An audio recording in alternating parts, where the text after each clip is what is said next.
Hi ಎಲ್ರಿಗೂ ನಮಸ್ಕಾರ. ಇವತ್ತು ನಾನು ಹೆಸರು ಕಾಳಿನ ದೋಸೆ ರೆಸಿಪಿ ತೋರಿಸ್ತಾ ಇದ್ದೀನಿ. ಈ ದೋಸೆ ಅಂತೂ ಆರೋಗ್ಯಕ್ಕೆ ತುಂಬ ಒಳ್ಳೆಯದು. ಡಯಟ್ ಮಾಡೋರ್ಗಂತೂ ಹೇಳಿ ಮಾಡದಂಥ ಬ್ರೇಕ್ಫಾಸ್ಟ್ ರೆಸಿಪಿ. ಬ್ರೇಕ್ಫಾಸ್ಟ್ ಆಗಾದರೂ ತೊಗೋಬೋದು, ನೈಟ್ ಊಟಕ್ಕಾದರೂ ಇದನ್ನು ತೊಗೋಬೋದು. ತುಂಬ ಚೆನ್ನಾಗಿರುತ್ತೆ.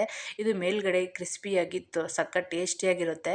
ಇದು ಮಾಡೋದಕ್ಕೆ ಅಂತ ನಾನು ಫಸ್ಟು ಒಂದು ಬೌಲ್ಗೆ 1 ಕಪ್ ಆಗೋಷ್ಟು ಹೆಸರು ಕಾಳನ್ನು ಸೇರಿಸ್ಕೊತಾ ಇದ್ದೀನಿ. ಅದೇ ಬೌಲ್ಗೆ 2 ಟೇಬಲ್ ಸ್ಪೂನ್ ಆಗೋಷ್ಟು ಅಕ್ಕಿ, 2 ಟೇಬಲ್ ಸ್ಪೂನ್ ಆಗೋಷ್ಟು ಕಡಲೆಬೇಳೆನ ಸೇರಿಸ್ಕೊತಾ ಇದ್ದೀನಿ.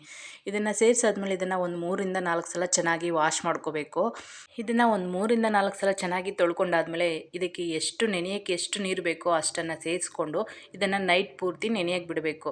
ನೀವು ದೋಸೆನ ಬೆಳಗ್ಗೆ ಬ್ರೇಕ್ಫಾಸ್ಟ್ ಮಾಡ್ಕೊತೀವಂದರೆ ನೈಟೇ ನೆನೆಸಿಟ್ಕೊಳ್ಳಿ, ಅಥವಾ ಸಂಜೆ ನೀವು ಡಿನ್ನರ್ಗೆ ಮಾಡ್ಕೊತೀರ ಅಂದರೆ ಮಾರ್ನಿಂಗೇ ಇದನ್ನು ನೆನೆಸಿಟ್ಕೊಂಡ್ರೆ ಚೆನ್ನಾಗಿ ನೆನೆಯುತ್ತೆ.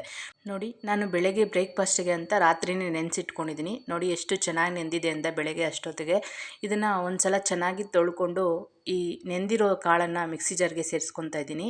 ಈ ಮಿಕ್ಸಿ ಜಾರ್ಗೆ ಸೇರಿಸ್ಕೊಂಡಾದ್ಮೇಲೆ ಇದಕ್ಕೆ ಒಂದು ಅರ್ಧ ಟೇಬಲ್ ಸ್ಪೂನ್ ಆಗೋಷ್ಟು ಜೀರಿಗೆ, 1 ಇಂಚ್ ಆಗೋಷ್ಟು ಶುಂಠಿನ ಕಟ್ ಮಾಡಿ ಸೇರಿಸ್ಕೊಂಡಿದ್ದೀನಿ. ಹಾಗೆ ಒಂದು 2 ಹಸಿಮೆಣ್ಸಿನ್ಕಾಯಿನ ಈ ರೀತಿ ಮುರ್ಕೊಂಡು ಸೇರಿಸ್ಕೊತಾ ಇದ್ದೀನಿ. ಸ್ವಲ್ಪ ಕೊತ್ತಂಬರಿ ಸೊಪ್ಪನ್ನು ಸಹ ಸೇರಿಸ್ಕೊಂಡು ಸ್ವಲ್ಪ ನೀರು ಹಾಕ್ಕೊಂಡು ಇದನ್ನು ನುಣ್ಣಗೆ ರುಬ್ಕೊಂಬರ್ಬೇಕು. ನೋಡಿ, ಈ ರೀತಿ ನುಣ್ಣಗೆ ಇರಬೇಕು. ಈಗ ರುಬ್ಬಿರೋದನ್ನೆಲ್ಲ ಒಂದು ಬಟ್ಲಿಗೆ ಸೇರಿಸ್ಕೊತಾ ಇದ್ದೀನಿ. ಈಗ ಇದಕ್ಕೆ ರುಚಿಗೆ ಎಷ್ಟು ಬೇಕೋ ಅಷ್ಟು ಉಪ್ಪನ್ನು ಸಹ ಸೇರಿಸ್ಕೊಂಡು ಇದನ್ನು ಚೆನ್ನಾಗಿ ಮಿಕ್ಸ್ ಮಾಡ್ಕೋಬೇಕು. ಈ ಹಿಟ್ಟನ್ನು ನಾವು ದೋಸೆ ಹಿಟ್ಟು ಕಲಿಸ್ಕೊತೀವಲ್ಲ, ಅದಕ್ಕೆ ಇದನ್ನು ಸಹ ಕಲಿಸ್ಕೋಬೇಕು. ಈ ರೀತಿ ಕಲಿಸ್ಕೊಂಡು ಸೈಡಿಗೆ ಇಟ್ಕೊತಾ ಇದ್ದೀನಿ.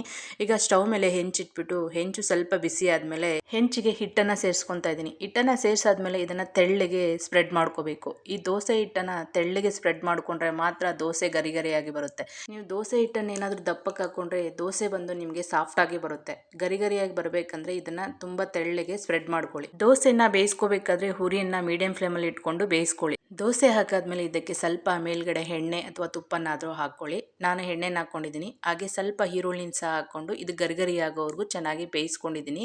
ನೋಡಿ, ಈ ರೀತಿ ಎಷ್ಟು ಚೆನ್ನಾಗಿ ಗರಿಗರಿಯಾಗಿದೆ ಅಂತ. ಈ ದೋಸೆ ಬೇಯಿಸ್ಕೋಬೇಕಾದ್ರೆ ಈರುಳ್ಳಿ ಸೇರಿಸ್ಕೊಳ್ಳೋದ್ರಿಂದ ಹೆಸರು ಕಾಳಿನ ದೋಸೆ ತುಂಬ ಟೇಸ್ಟಿಯಾಗಿರುತ್ತೆ. ಈರುಳ್ಳಿನ ಹಾಕ್ಕೊಳ್ಳೋದನ್ನು ಮರಿಬೇಡಿ. ಈ ರೀತಿ ಒಂದ್ಸಲ ನೀವು ಹೆಸರು ಕಾಳಿನ ದೋಸೆಯನ್ನು ಟ್ರೈ ಮಾಡಿ ನೋಡಿ, ತುಂಬ ಟೇಸ್ಟಿಯಾಗಿರುತ್ತೆ. ಹಾಗೆ ಇದು ಆರೋಗ್ಯಕ್ಕೂ ತುಂಬ ಒಳ್ಳೆಯದು. ಈ ರೆಸಿಪಿನ ನೀವು ಟ್ರೈ ಮಾಡಾದ್ಮೇಲೆ ನಂಗೆ ಕಮೆಂಟ್ ಮೂಲಕ ತಿಳಿಸಿ ಹೇಗಿತ್ತು ಅಂತ. ನಿಮಗೆ ಈ ವಿಡಿಯೋ ಸ್ವಲ್ಪನಾದರೂ ಇಷ್ಟ ಆಗಿದೆ ಪ್ಲೀಸ್ ಒಂದು ಲೈಕ್ ಮಾಡಿ, ಹಾಗೆ ಶೇರ್ ಮಾಡಿ. ವಿಡಿಯೋ ನೋಡಿದ್ದಕ್ಕಾಗಿ ಎಲ್ಲರಿಗೂ ಧನ್ಯವಾದಗಳು.